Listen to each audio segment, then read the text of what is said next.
I confess that we have sinned against you.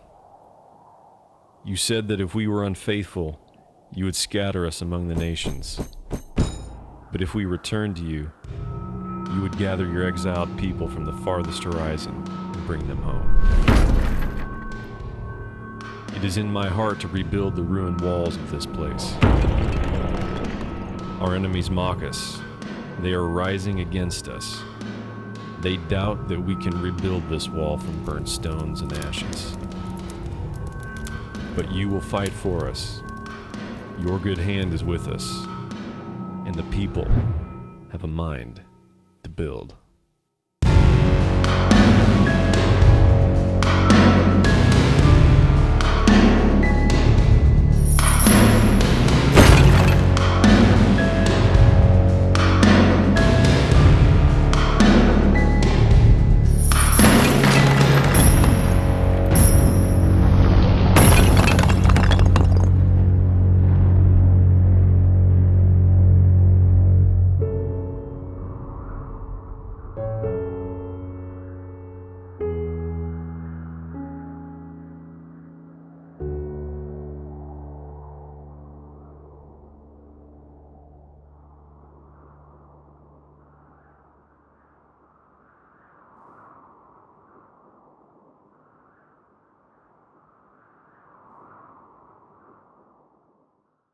Historically, why is November 22nd great or memorable?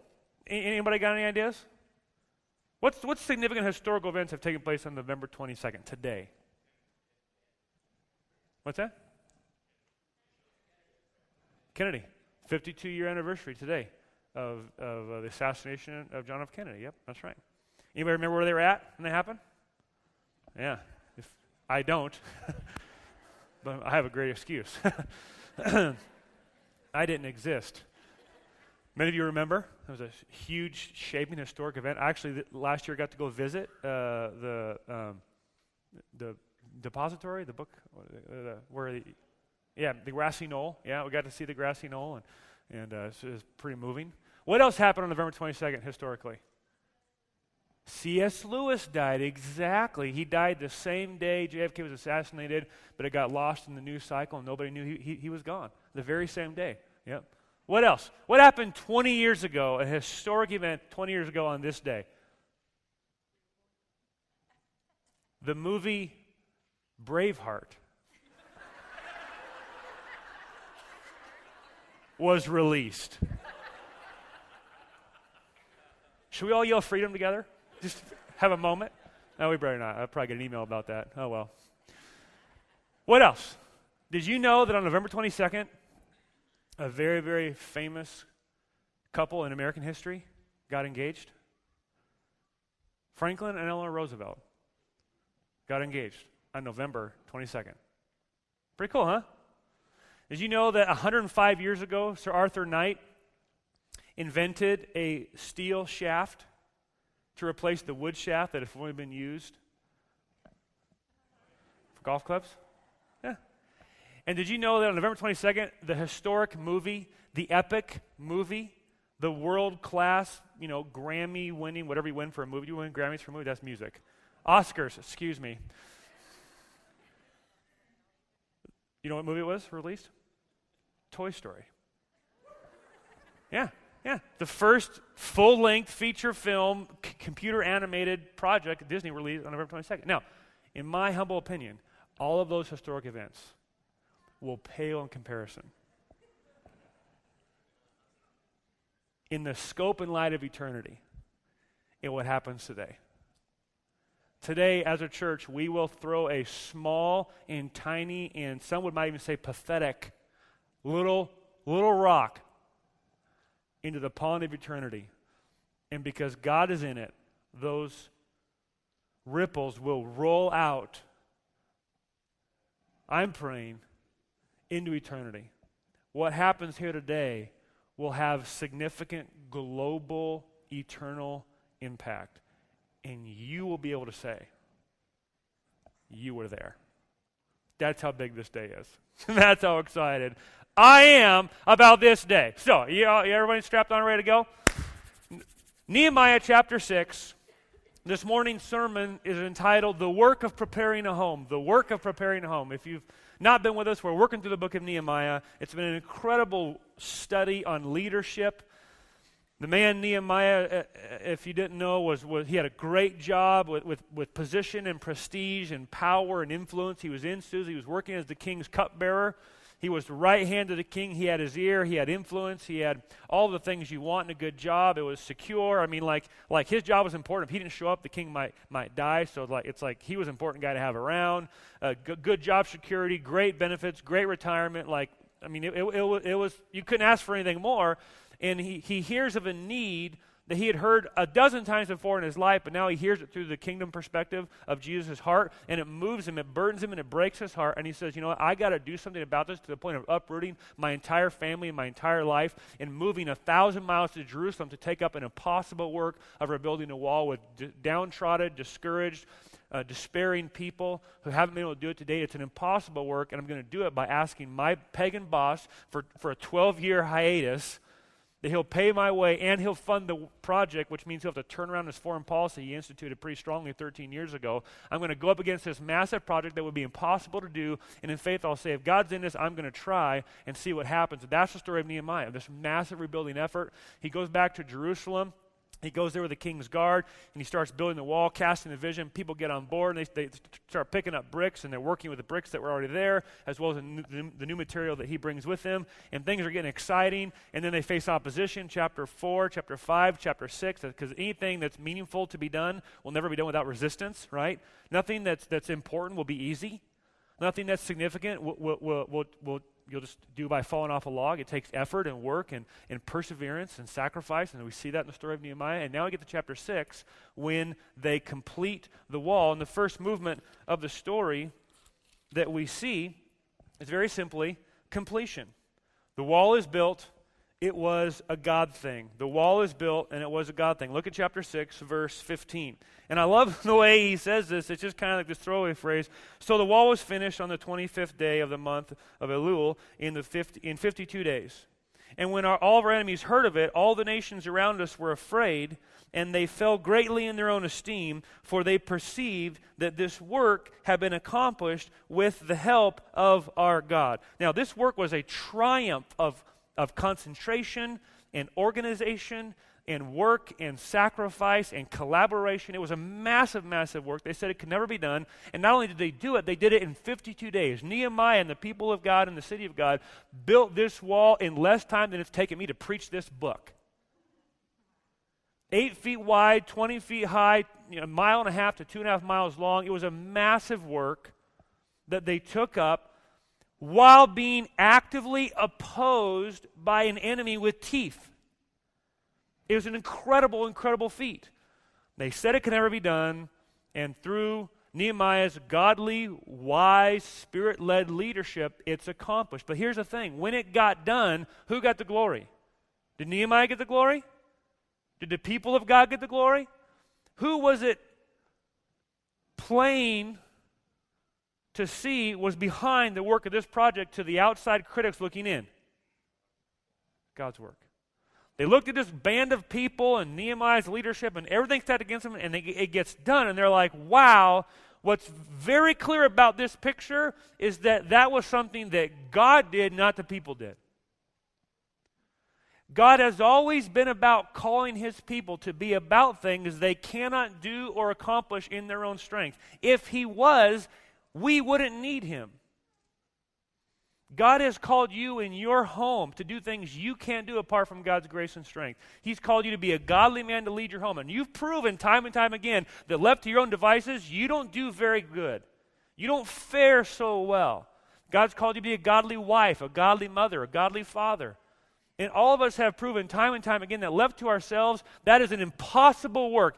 Building a 8-foot wide, 20-foot high, 2.5 mile long wall, brick by yourself would be more feasible than you being a sacrificial, servant-hearted leader of your home.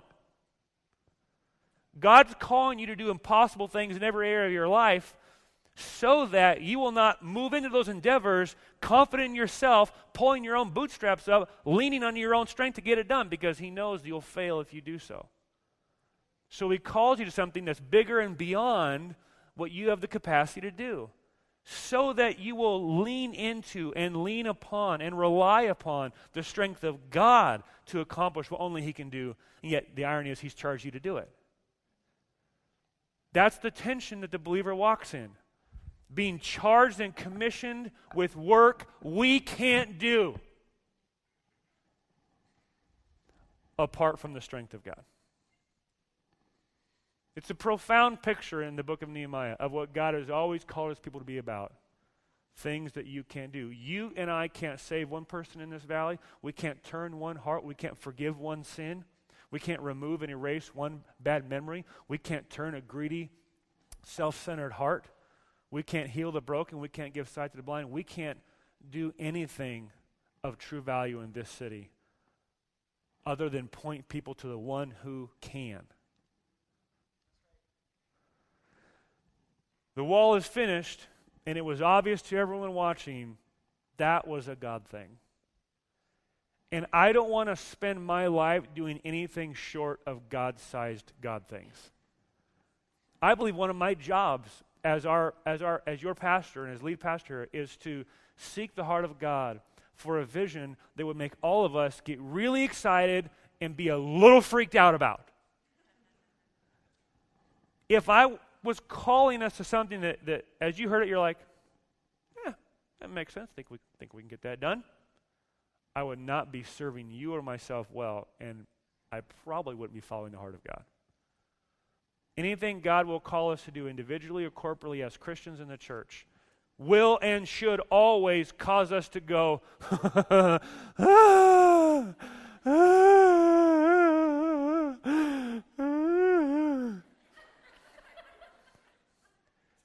so that the instinctual response is that we go to our knees in prayer.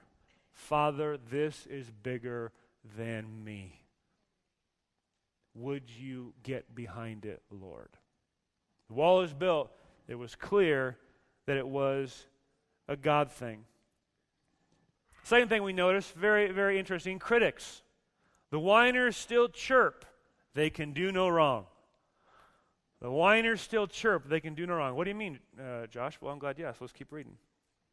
Verse 17, moreover, in those days the nobles of Judah sent many letters to Tobiah. Boo. Boo. And Tobiah's letters came to them. What's happening there? Nobles in Jerusalem, Jews inside the city of God, are communicating with one of the guys who's been a total idiot, who's been opposing the work of the people of God, the entire project. They're writing him BFF letters. For many in Judah were bound by oath to him because he was the son-in-law of Shechaniah, the son of Arah, and his son Jehohanan.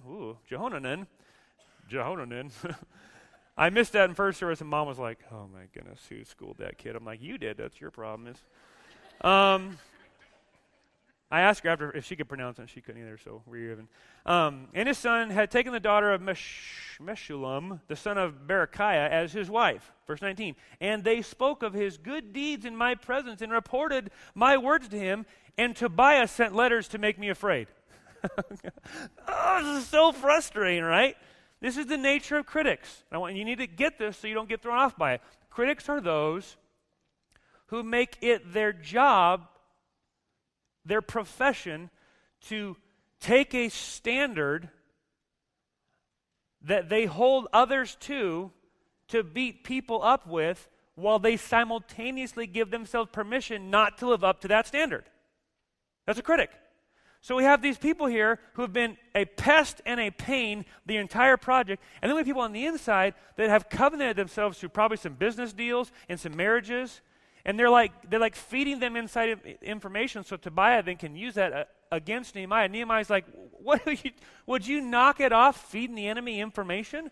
He's taking out a professional PR campaign against me, and all you do is talk about how wonderful he is. He's trying to discourage me from following the heart of God, and you're trying to make me think he's incredible.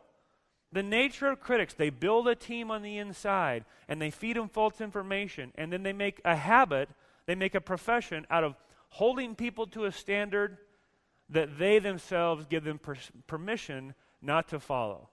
It's very, very ironic, meaning these people are by definition fools. The Bible's very clear I do with fools. You don't. You don't cast your pearls before swine. So the best thing Nehemiah could do is to burn all of his energy interacting with him? No. Is to move on and get on with real work. Because if you spend your energy burning it on the critics who are by definition fools, you're taking the gift of pearls of your time, your talent, your resources, and your emotional energy, and you're throwing it into the mud with the pigs, meaning you're wasting precious gifts. Very, very clear lesson here. For those who persist in foolishness as critics, to move on from them, even though they step into your life and try to force themselves upon you. And sometimes the best way to silence critics is just to continue faithfully and do what you're doing and be successful. Other times they will stay with you even as you were successful. Like the wall's already been built and they're still chirping at them. And they can do no wrong because they don't have to live up to the standard. They hold everybody else too. Stay on mission, stay on point. Don't veer off and burn energy on lesser things. So the wall is completed. The critics are still whining. And lastly, continuation of the project. The work goes on. A people must now be built. Look at chapter 7, verse 1. Now when the wall had been built, and I had set up the doors, and the gatekeepers, and the singers, and the Levites had been appointed, I gave my brother Hanani and Hananiah, the governor of the castle, charge over Jerusalem, for he was a more faithful and God-fearing man than many. And I said to them, let not the gates of Jerusalem be open until the sun is hot, and while they are still standing guard, let them shut and bar the doors.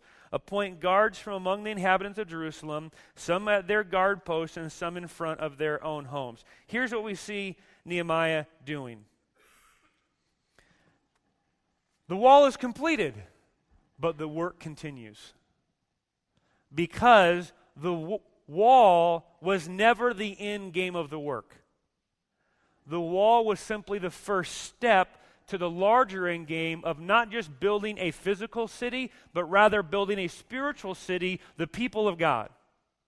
And some great leadership lessons we could pull away if we had time. We won't camp on here, but we see in Nehemiah's leadership, he does some things that clue us into his kind of leadership capacity. He recognizes the importance of delegating to people of character.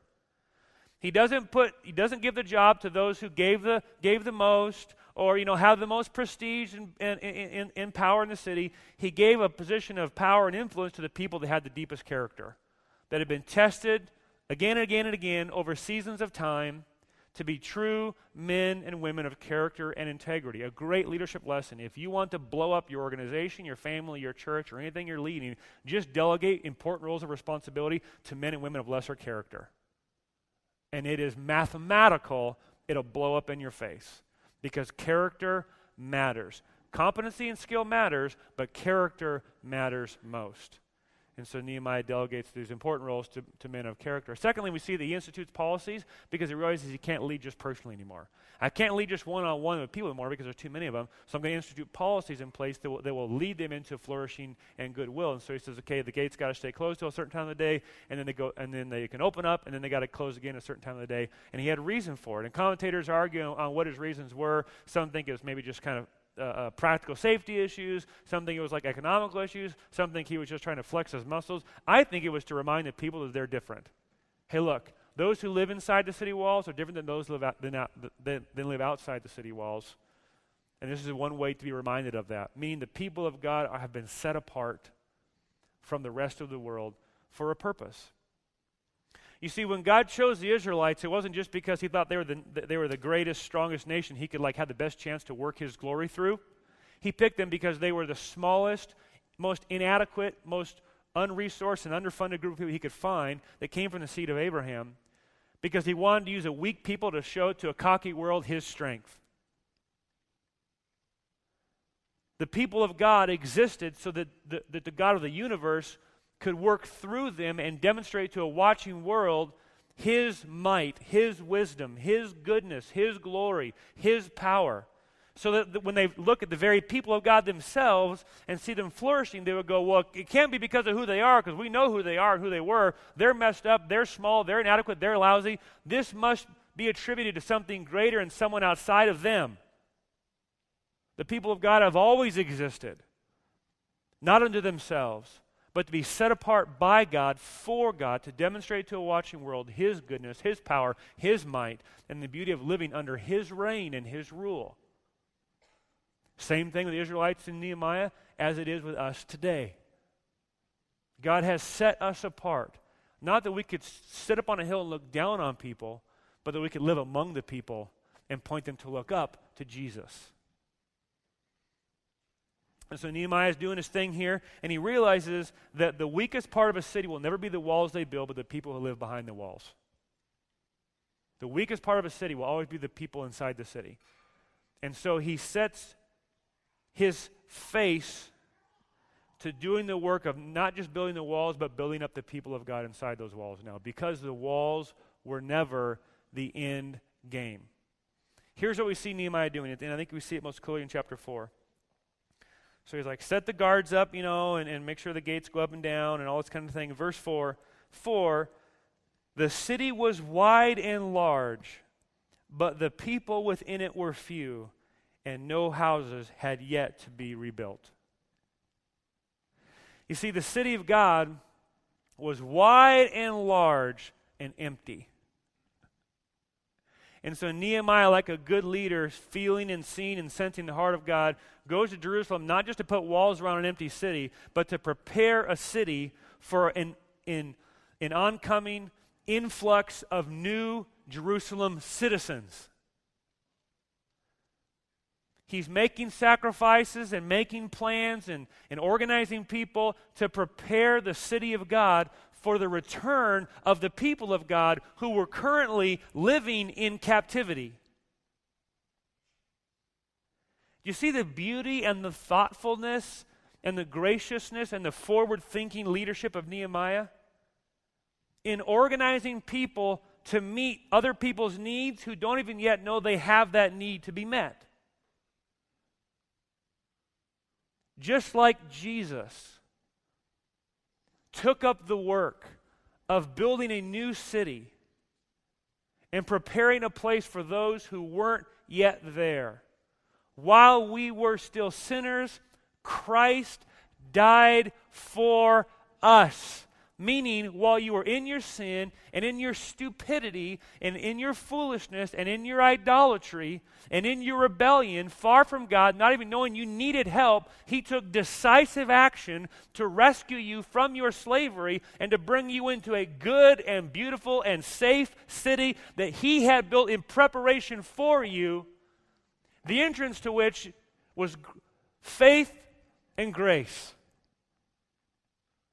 That's the good city building work Jesus has done. That's who Nehemiah points us to and reminds us of, the better Nehemiah who took up the work of building a city. He came down, he died, he rose on the third day, and then he sent us as his people back out into the world with the good news of a great city builder who's preparing a place for us to eternally rest and work and play and do life protected by the walls of salvation that will be built and purchased by the wall builder King Jesus. And then he said, I got to go because I'm preparing a place. I'm preparing a place. I'm preparing a city whose citizens are not yet there. They're still stuck in slavery. They're still stuck in the desert. But I'm going to call them home. And I want the city ready when they come. 2 or 3 years into our church plant, we were at the SDA running a couple hundred people, one service. And Carl and Marion Lambert came to us before the service and they said, hey, we have an ask here. We know we don't normally do this. We know budget is tight and resources are thin, and we've never done an offering, but we are in the process of adopting a young girl. And we knew this. We've been walking with them, and some things that happened, I forget the details, some things that gotten changed, and I don't call it bribery, but the deal that they had agreed to changed, and now they're going to have to come up with more money kind of thing. And so they got right to the finish line, and then boom, they dropped this on them. We're going to need another $6,000 or $7,000 or whatever it was. And they said, we don't have that. We spent through our savings. I mean, we were ready to go. We budgeted for it, and they threw this new number on us, and we don't know what to do. Would the church be willing to take up an offering and maybe help us get this? Or is there any resources in the savings that we could tap into? Anything would help. And so we're discussing as elders, it was just me and Kent and Adam at the time, like, oh, should we do this? And boy, we like to ask people for extra stuff. And we want to keep bilking the people Sunday over Sunday. And we tell them give tithes and offerings and set aside money and blah, blah. We're having this like thought in our heads. And then as Ken or Adam or me, one of us were like, wait a minute. What are we doing here? There's a young lady, a little girl, a little precious girl that God has put on the hearts of someone in our church family. And they have reoriented their life to go rescue her. And then they got thrown a curveball, and now they have need beyond their own resources to finish that rescue operation. And we're sitting here wrestling with it. This is a no-brainer. So we took it to the church family. That morning we said, hey, Carl and Mary have this need, and we know that all you're given as much as you can, and that's great. So if you don't have any money, no problem. If you got any pocket change or some change out in the car left over from a soda you bought later this week, bring it in. We'll pass the hat, and we'll help them out however we can. Would that be okay? Clap, clap, clap. Absolutely. Let's get behind them. We pass the hat. We count it up. We hand them the cash and check at the end of the day, about $7,000. They took the funds. They went, they finished the rescue mission, and they brought Naomi Lambert home to Grace City Church.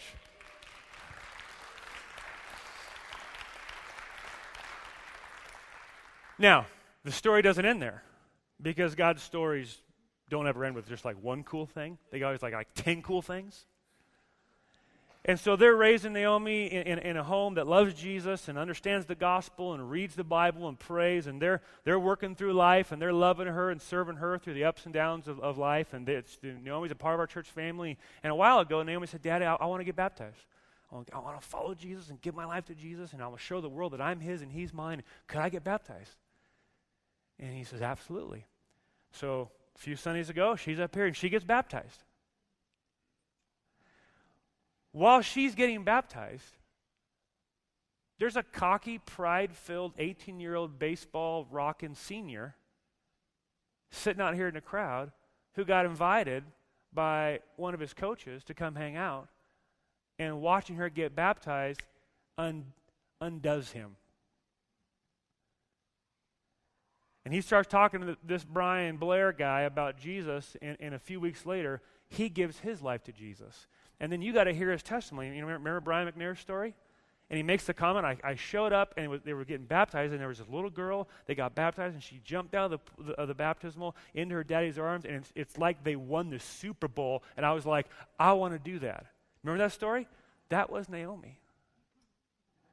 That this family sacrificially gave resources to help Carl and Mary do something they couldn't do on their own in order to complete the rescue deal. The rescue mission of bringing her to a new home where she is safe and cared for and nurtured and loved. And then Jesus used her story and her witness to move an 18-year-old kid's heart to want to follow that same Jesus. That's how the kingdom of God works. Because what God wants to do in you is never about you. He always wants to do something in you so he can use then you to pour out his grace through you to the lives of those around you. The work of the people of God is to share the good news of Jesus and to be about the work of preparing the home for the new citizens that are yet to be in the family of God. As you walk through your week, as you go to school and play on teams and work at your jobs and in your homes, around your neighborhoods, there are people that you see every day that are future sons and daughters of God who do not know it yet. Every day you are around potential lost sons and daughters of God, meaning you should have a burden to be about the work of busying yourself to help prepare that home and pointing them to the great city builder so that when they come on, they got a place to go. Not unlike what we're doing in Mission Advance.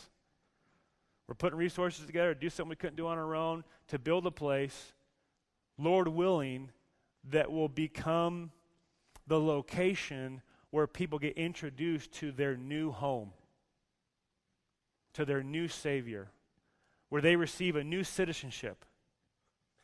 While they may reside in one answer for a little while longer, their true citizenship has been removed from earth and placed in heaven, that great city whose foundation is grace. And in the meantime, we as those who've been brought into that city by faith through grace have been called and commissioned to be the arms and the feet and the hands of King Jesus, grace himself, to the city he's put us in. Because Mission Advance is singularly about more people meeting, loving, and following Jesus Christ.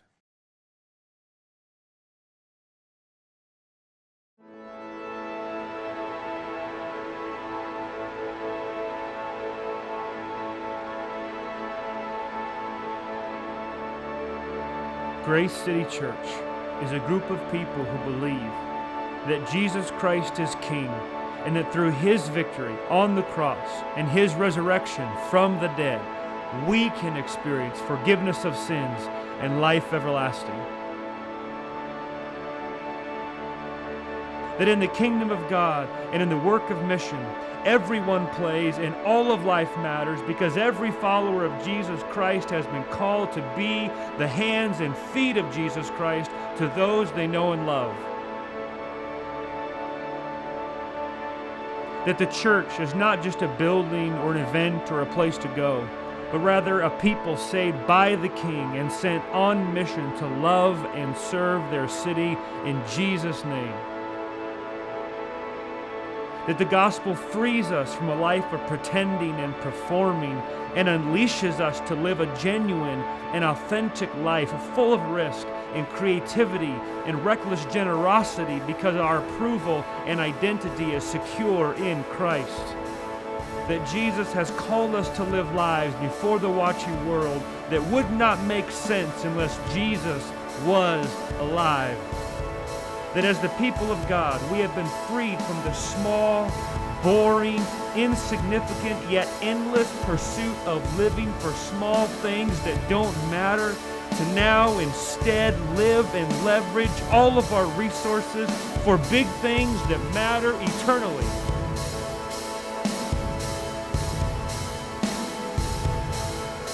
That when Jesus said, "Just as the Father sent me, so now I send you.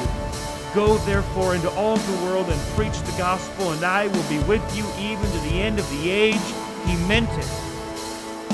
That the church is a people who've been burdened by the things that break the heart of God, and who have reoriented all of their life to live for Jesus and not themselves, to live for his name and not their own, to spend their time, their resources, their very life investing in the mission of God, even as we love one another, serve one another, party with one another, enjoy one another, and partner with one another to love those around us, that more people in our families and in our communities might experience the joy of knowing, loving, and following Jesus Christ.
love the fact that the church is the people of God who've been called into the city of God, who then have a longing not to close the doors, but to be sent back out to tell people that there is freedom from captivity, that they've been welcomed into the city of grace.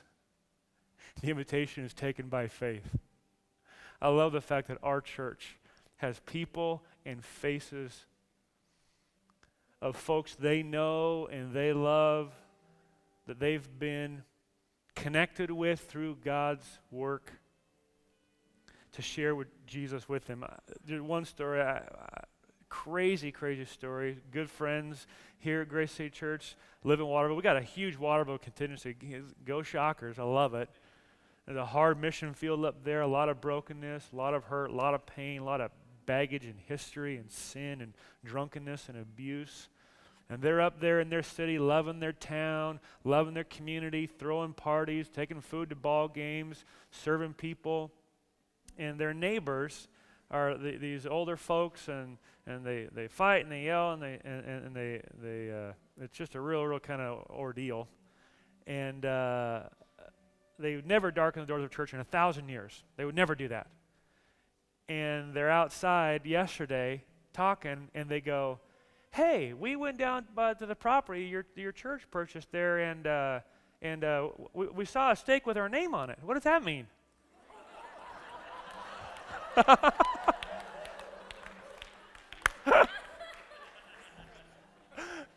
What are the chances of that? Well, we just write names down of people that we know and love and are praying for in our city. Oh, that's cool. How'd you see it? Well, we own property down there that butts up against a church property. We were down there checking it out, and the stake was driven right on our property line. Now, come on. Come on. I'm starting to believe in predestination here. That man walked his family to a corner of the property and said, "Here we drive our stake," not even knowing he was driving a stake into the ground with the names of the very property owners on it. God has work for us to do in our city. He's been about preparing the home, and he's calling us to share the good news about it. That the city of grace is open for business. Anyone's welcome who would come by grace through faith. What a great work we have. No wonder Nehemiah wasn't too excited about the wall. There was better work to be done.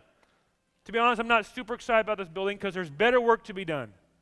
The building is going to do good things in our heart as we let go of resources that we thought were ours and give them back to God. But there is work on the other side of building this facility. And it's sharing the good news about Jesus as people have a home to gather. The dam was not built for the sake of building a dam. The dam was built for the sake of generating power to light a city. We're building a facility, not to build a facility, but to have a place to gather as a home for generations to come, to be filled with the power of the gospel and sent back out into our city to light it up for Jesus. Now, here's what we're going to do. In a moment, we're going to stand and worship and shout and sing. And as you feel led, you bring down your envelope with a cash gift and a pledge to put here in the bucket. If you didn't come ready this morning, or this is your first time and you want to give, great, that's fine. But if you forgot your envelope and couldn't find one, we got ones in the back you can get from our ushers. If you're not ready to give this morning, no problem. You go home, you finish praying about it with your spouse, with your family, with yourself, and then you put that pledge, cash gift and pledge in here, you address it, you pop it in the mail tomorrow, and you can be part of the counting that will take place for Victory Sunday. Now, before we get there, and I'll let you know, we're going to sing 3-4 songs. We've got plenty of time. We're way ahead of schedule. I preached a little mini sermonette this morning, so give us plenty of time. Just a cute little sermon. So we got 3-4 songs to sing. It's going to be messy. There's no aisles up here. There's no outside aisle. There's no center aisle. It's not built for this kind of thing. It's built for ticketed functions, which we're not, and so we're going to make the best of it. It's going to be like 5 o'clock traffic on I-5 trying to get out of town. It's going to be tough. And so just do your best. When you're ready, come on forward. And then we're going to have you do something else. I want to show you one last thing. Every home needs a good housewarming gift, don't you think? Yeah. Every new house should have a good housewarming gift. And so we put together a housewarming gift for Grace City Church. And I think some of the best housewarming gifts are pictures. because you can hang them and look at them and see them. So we have a picture that is going to function like kind of like a housewarming gift for our new home when that happens. And it's going to be the first thing we hang in the new facility, on the biggest wall we can build with the most visibility, where we see it every Sunday. Yeah. Woo! Now, let me show you what this picture is. This picture is called a mosaic, okay? A mosaic is a single image that's made up of thousands of smaller individual images, okay?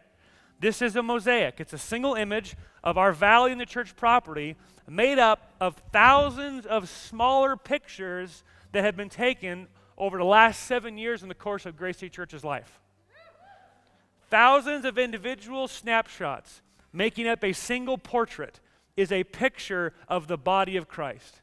We have been called as individuals into a family where our individual lives put together project a more fuller and more beautiful vision of the single image, Jesus Christ, who is the image of the invisible God. You want to see God, you look to Jesus. You want to see Jesus, you look to his people, the church. You have been called to project and image the very living God to your city by how we love each other and live together on mission, the church.